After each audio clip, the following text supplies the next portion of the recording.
These so-called healthy fruits and veggies are silently poisoning your gut and fueling belly fat. You think you're eating clean, but your body's in survival mode. Stop eating these until you watch this. Your health depends on it. The first item on the list is spinach. Look, so many people believe that spinach is healthy for you, but it's not the healthy halo you once thought. Here's the reason why. Popeye got it wrong. Dietitians and nutritionists are getting it wrong right now. Spinach is loaded with an anti-nutrient called oxalates. Oxalates are from oxalic acid. And what I really want you to get about oxalates is that they are bad news for your body, for your gut, for fat loss. It creates inflammation. You see, if you're watching on YouTube versus listening on the podcast, what you see right now is what these oxalates look like under a microscope. And you could see they look like sharp, tiny little needles. This is in your spinach. You are consuming this.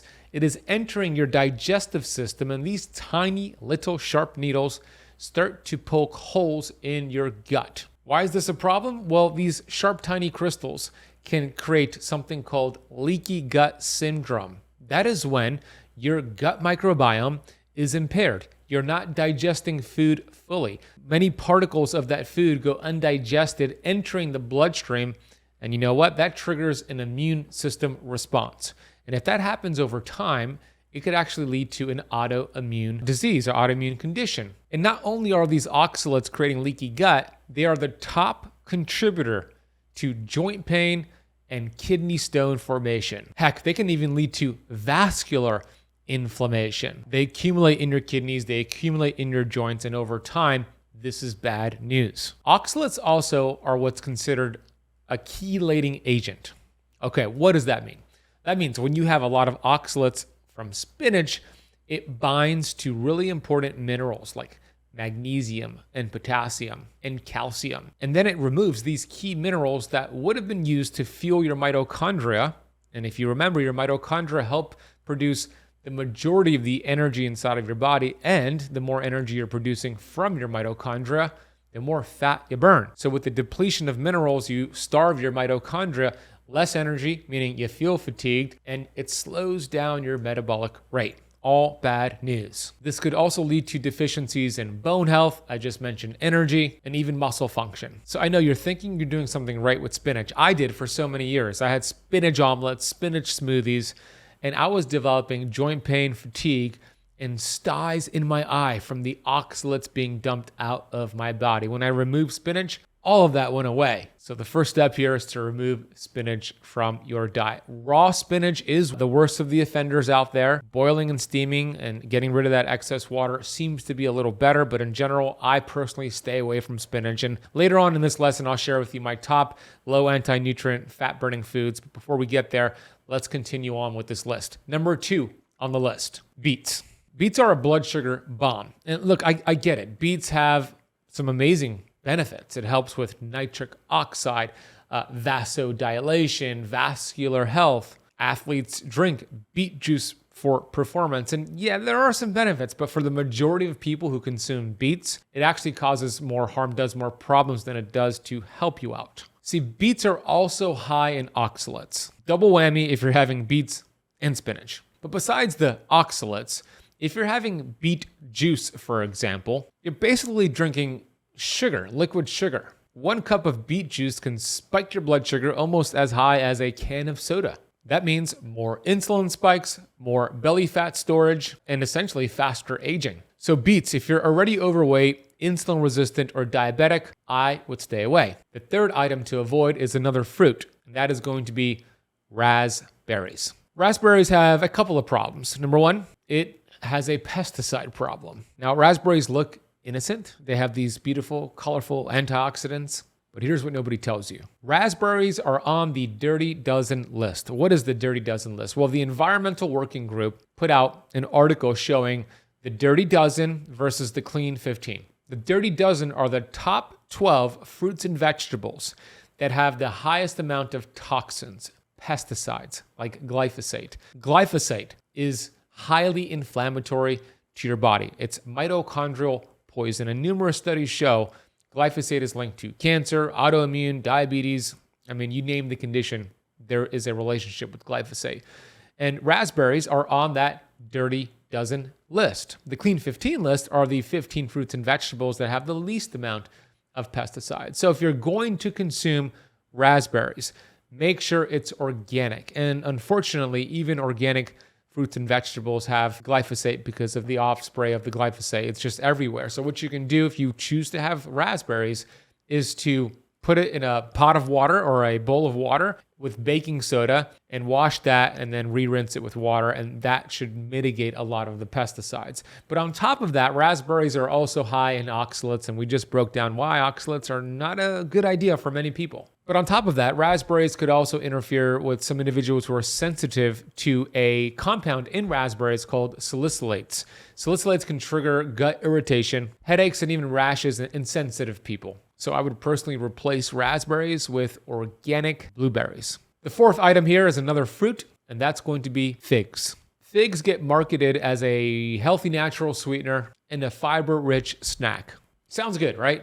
Not so fast. You see, figs are high on the FODMAP list. This means they ferment in the gut and can create bad bacterial strains in your gut. The result is that many people experience gas, bloating, abdominal pain after they consume figs. Not everyone, but a lot of people do. On top of that, figs are high in fructose, and we know that 90% of fructose is metabolized by your liver.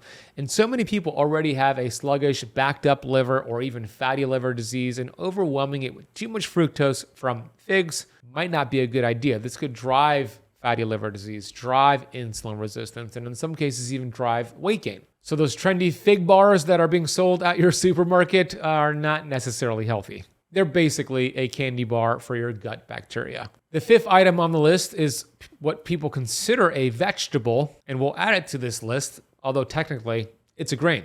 Can you guess what I'm talking about here? Corn.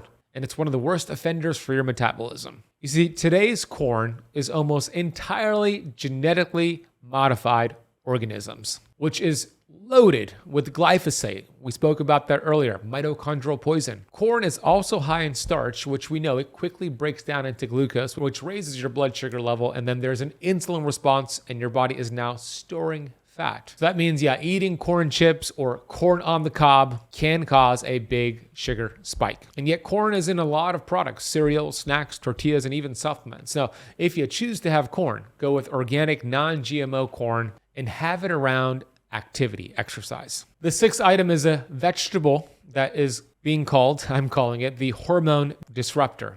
That is going to be soy. Soy has been marketed as a healthy plant-based protein and being heart healthy. But here's the problem. Over 90% of soy is genetically modified, which again, sprayed with glyphosate. Soy contains phytoestrogens. These are plant compounds that can mimic estrogen in your body. And if you already have estrogen dominance, this can be an issue. And you got to think about where you find soy. They're in a lot of products. Soy milk, protein bars, veggie burgers, tofu. And if your hormones are out of balance, then I would avoid soy. Now, if you could find an organic, fermented, non-GMO soy like tempeh and natto and have that in moderation, that's a much better option. The seventh item is another vegetable, bell peppers, which is a part of the nightshade family. I know this one shocks a lot of people, but bell peppers, they're colorful, they're crunchy, and they're full of vitamin C. What could be wrong with them? Well, as I mentioned, they're a part of the nightshade family. And it doesn't mean it's bad for everyone, but those who are sensitive to the nightshade family, like those with autoimmune, especially rheumatoid arthritis, this could be an issue because the bell peppers contain lectins, which is an anti-nutrient, and alkaloids, and this could trigger an autoimmune response in some sensitive individuals. So like I always say, pay attention to your symptoms. If you get symptoms after eating a bell pepper, your autoimmune flares up, the symptom is not the problem. It's your body's way of communicating to you, hey, you probably shouldn't have the bell pepper. Now, I gave you 7 foods you should avoid, right? Now, what are some foods that are lower in oxalates, lower in anti-nutrients, which lower inflammation and help you burn fat?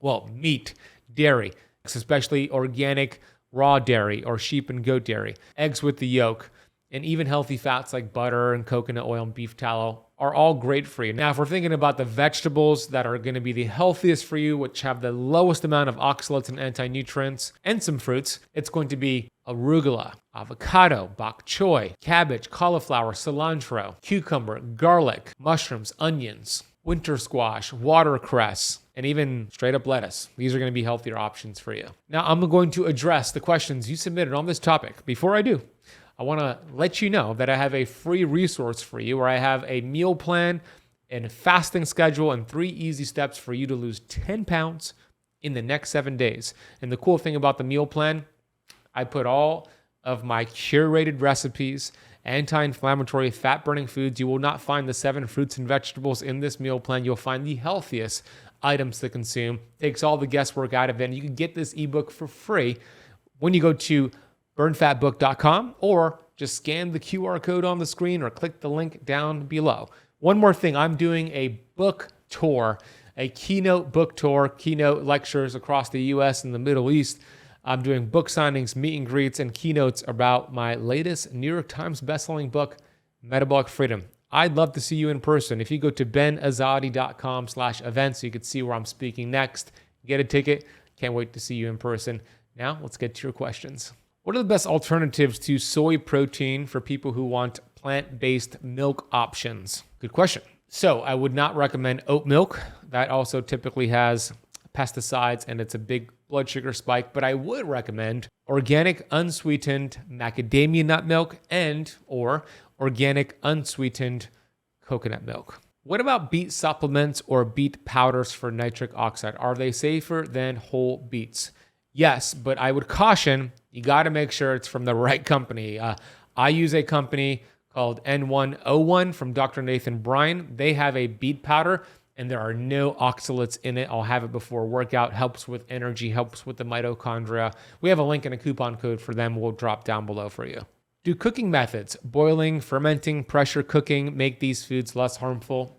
Seems to be so. Yeah, especially pressure cooking, maybe boiling and releasing the water and then replenishing the water. These are things that can help break down some of these anti-nutrients. Absolutely. A lot of cultures around the world do this, and they are just fine even eating some of these fruits and vegetables that I mentioned. Well, there you have it. I hope this lesson was valuable. Thank you for watching. Thank you for listening. And if you love this lesson, you're going to love a recent video on the #1 exercise in the world to burn belly fat. Here's a clip from that lesson, then click the video on the screen, and I'll see you in that next lesson. The best part about what I'm gonna share with you today, it does not require willpower. You don't have to count calories, and as a matter of fact, one of the worst ways to lose weight and belly fat is to focus on calories. It's the biggest mistake people make. Focusing on calories is a huge mistake. For example, you could